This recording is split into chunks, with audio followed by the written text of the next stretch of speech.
Agora sim, eu recebo aqui o Renato Kifuri, que é infectologista e membro da SBIM, que é Sociedade Brasileira de Imunização. Doutor Renato, seja muito bem-vindo. Obrigada pela sua presença aqui mais uma vez. Obrigado, Camila. Sempre um prazer estar com vocês aqui. Prazer é nosso. E aí, ele vai nos ajudar a entender melhor o que está acontecendo agora, nos atualizar sobre a Covid-19. Então, assim, muitas pessoas estão sendo vacinadas, mas como estão os hospitais? A gente pode ficar um pouquinho mais tranquilo? Os números têm baixado tanto de pessoas infectadas quanto de pessoas internadas. Atualiza a gente um pouquinho, por favor.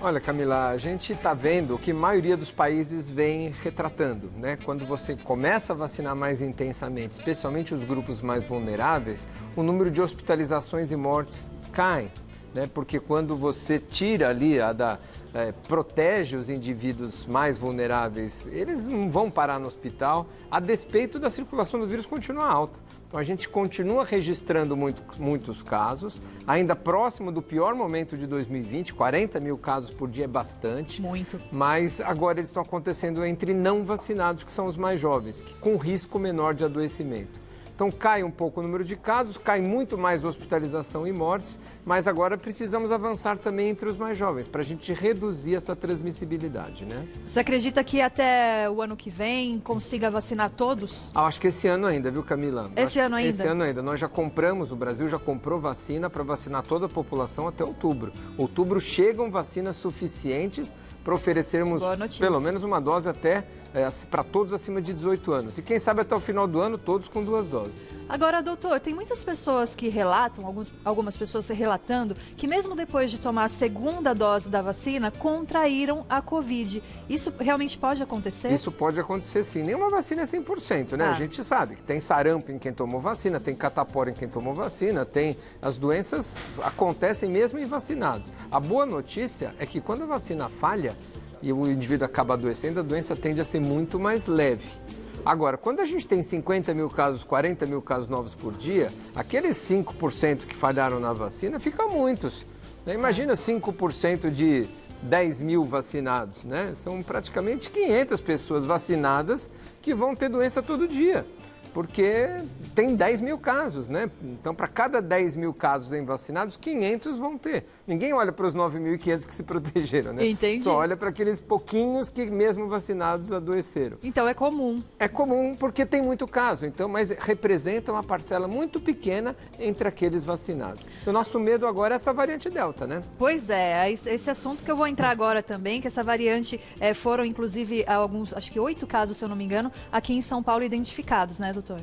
Na verdade a gente identifica muito pouco. Quando a gente começa a contar 8 é porque já tem dezenas, se não centenas de pessoas infectadas. Porque a gente não testa todos, né? A gente não faz o sequenciamento genético de todo mundo que tem a doença. A gente faz por amostragem. Então, certamente ela está aqui entre nós. Nos outros países onde ela entrou, aumentou muito o número de casos. Mas entre os vacinados, a vacina continuou protegendo essa variante.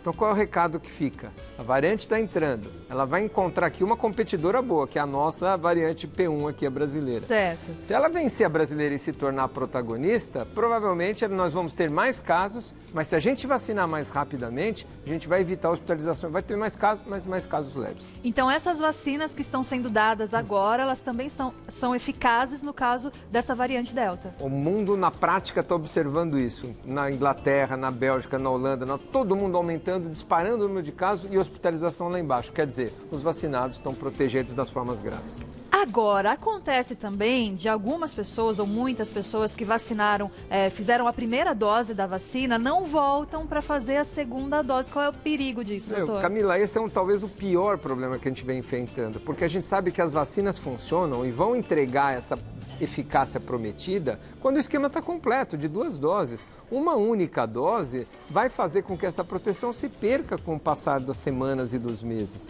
Então, para aquele que tomou a primeira dose, esqueceu, não achou a segunda dose, acha que já está protegido, ou está com medo da reação, né? Tem gente que tem medo, né, da vacina. Tomou a primeira dose, teve uma febre e não quer mais. Isso é um risco enorme, porque você não está protegido. Pois é, e aí que eu ia te perguntar, também tem muitas pessoas com esse medo de justamente não ir vacinar ou não querer fazer a segunda dose por conta das reações. e são reações diversas. Mas o que você tem aí visto no seu consultório, no seu dia a dia, desse tipo de reação? O que acontece? Tem reações graves ou não? É leve? Até para a gente tranquilizar as pessoas. Olha, Camila, as vacinas são diferentes. Tem uma que dói mais, uma que dá mais febre, outra que é uma dose, outra que são 2 doses, é natural. Agora, todas elas são extremamente seguras. Essas reações duram 1, 2 dias. E passam com analgésico comum, antitérmico, não precisa nenhum remédio especial. Toma aquele que você está acostumado para sua dor de cabeça, para sua dor no corpo, para sua dor em qualquer lugar e passa. Quem está com medo de ficar 1 dia ou 2 com mal-estar e febre, já tem medo da Covid-19, né? Essa te deixa no hospital, te bota para baixo e pode deixar você muito grave. Diferente das reações das vacinas, que são leves, transitórias e passam, facinho. Medo é da vacina, da doença e não da vacina, hein? O que eu queria também saber, doutor, em relação a algumas pessoas têm essa dúvida, né, da duração da imunidade das vacinas. Existe estudo? Cada marca tem uma duração diferente? Como é que é? Isso são vários estudos acontecendo agora, né, Camila? Porque a gente acabando de vacinar todo mundo, o que nós vamos fazer daqui para frente, né? Como é que se comportam os indivíduos que foram vacinados lá em janeiro, fevereiro, março? Será que eles ainda estarão protegidos? Será que essas variantes que apareceram vão escapar da duração da proteção? Será que um idoso vai ficar protegido tanto tempo quanto um jovem? Então, esses estudos vão ser fundamentais, já estão acontecendo vários, para a gente entender. Primeiro, precisamos revacinar? Quem? Né? Com que intervalo? Podemos misturar a vacina? Quem fez o esquema lá atrás com uma vacina A pode fazer um reforço com a B? Isso é melhor? Né? De repente traz uma imunidade até melhor. Então pode acontecer de precisar de um reforço? Pode acontecer de precisar de um reforço. Como, por exemplo, a da febre amarela, né? Como da febre amarela, como a da gripe. Às vezes que por causa da variação do vírus, a gente tem que fazer uma vacina de formulação diferente, inclusive. Entendi. Então, tudo isso está sendo estudado. Para 2022, nós vamos responder todas essas perguntas. Quem precisa ser revacinado, com que tipo de vacina e se formulações de vacinas diferentes vão ser necessárias. Agora, infelizmente, até agora, por mais que a mídia, as pessoas estão falando e tentando conscientizar, muitas pessoas ainda estão escolhendo a vacina na hora de vacinar. Qual que é o perigo disso? O que isso atrapalha nesse sistema de vacinação? Atrapalha individualmente, atrapalha coletivamente, né, Camila? Individualmente o cara fica sem vacinar. Quem se decide a não vacinar, adiar a sua vacinação, está fazendo a pior escolha. Está escolhendo, às vezes, entre estar aqui hoje e daqui a algumas semanas em um hospitalizado. É um risco enorme você ficar sem vacina com essa circulação tão grande. E coletivamente, né, você atrapalha toda a organização do plano. Você vai ficar para o fim da fila, às vezes a pessoa que tem mais idade tem mais risco. Isso não é bom. E olha, as vacinas todas são seguras, as vacinas todas são eficazes, igualmente eficazes na prevenção da forma grave. Então, dificilmente alguém vacinado com esquema completo vai ter Covid grave. Então, escolher não se vacinar realmente é a pior escolha. E também não relaxar, né? E na questão de, já vacinei, fiz a primeira dose, agora não preciso mais colocar máscara, não preciso mais ter os cuidados. Os cuidados têm que continuar, né, nessa fase que a gente tem muita circulação do vírus, não dá para relaxar ainda. Os países que relaxaram foram primeiro que vacinaram muita gente e conseguiram baixar as taxas de transmissão. Então, nos países onde você tem pouco registro de casos, aí tudo bem, o vírus circula pouco, a chance de você topar com ele na esquina é muito pequena, diferente de agora, né? Agora, tem perguntinhas aqui no Instagram também, e da Ana Ramos, obrigada, Ana, pela participação. Ela pergunta o seguinte: se somos totalmente imunizados após a segunda dose, o que dizer da vacina Janssen, que é uma dose só? Essa vacina Janssen, obrigado pela pergunta, né? Ela é uma vacina que mostrou super eficaz com uma única dose. Então, a mesma eficácia traduzida ali ou levada por 2 doses da Pfizer, da AstraZeneca e da Coronavac é alcançada com uma única dose da Janssen. Os estudos, do jeito que a vacina foi feita, acabaram demonstrando que uma dose só é suficiente. Mas, de novo, o longo prazo a gente ainda está estudando com todas. Tá certo. Agora tem mais uma perguntinha da Mariana. Bom dia, tomei uma dose Pfizer, peguei Covid. Quanto tempo esperar para tomar a segunda dose? Ótima pergunta, Mariana. A verdade, a espaço entre você ter a doença e ser vacinado é de 30 dias. A gente conta 30 dias do primeiro dia do seu sintoma. Então, vê quando é que você começou a ter a Covid-19. Conta 30 dias. Se já deu o prazo para você fazer a segunda dose da sua vacina, da Pfizer, no caso, pode fazer sim. E, doutor Renato, com as perguntinhas.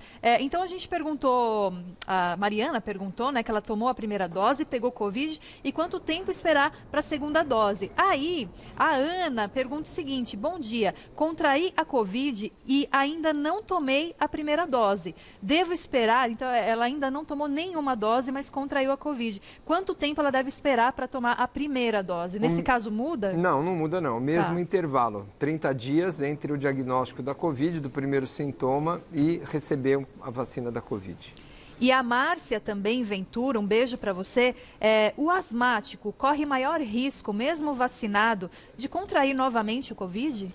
Olha, Márcia, na verdade o asmático ele não tem risco maior de contrair a doença. De contrair todos temos o mesmo risco, né? Mas quando você contrai o asmático grave, não é aquele quem tem asma leve não faz diferença nenhuma, não. Asmático grave é quem já toma remédio de uso contínuo, quem já foi internado por asma. Esse tem um risco aumentado sim, por isso que ele é um grupo prioritário. Ele foi vacinado lá primeiro porque ele é um grupo de maior risco. Mas a quem tem uma asma leve, que não usa remédio contínuo, esse não tem risco aumentado nenhum. Aqui tem uma pergunta, enfim, nova, eu nunca vi ninguém perguntar isso, mas eu acho interessante. Vamos lá. Quem tomou a vacina pode fazer mamografia? Aí eu estendo, quem tomou a vacina tem alguma contraindicação de fazer algum outro tratamento, algum exame? Isso impede ou não? Não, não impede nada. Essa questão da mamografia foi levantada porque algumas pessoas tomam a vacina, aliás, tomam qualquer vacina, não só a vacina da Covid, e pode aparecer às vezes algumas ínguas, que a gente chama algum gânglio na axila, perto do local da vacina. É comum, após vacina, essa reação inflamatória gerar um gânglio. E vai fazer uma tomografia, alguém pode achar que é um câncer ou que tem algum gânglio ali afetado pelo câncer e confundir. Então essa é a única restrição, mas ninguém deve adiar o seu exame preventivo se tem que fazer, porque toma vacina Covid não. Isso não contraindica. Você pode até avisar, eventualmente, se aparecer alguma coisa, tomei vacina há pouco tempo, mas não é contraindicação não. Doutor, muito obrigada pela sua presença. Só posso agradecer a participação de todos que mandaram suas perguntas também. Agora você pode entrar em contato com o doutor lá no Instagram, de repente você responde também por lá? Ai, que maravilha. Então é @Renato Kifuri. O Kifuri é Kfouri, @Renato Kifuri, infectologista e membro da SBIM, que é a Sociedade Brasileira de Imunizações. Muito obrigada mais uma vez. Camila.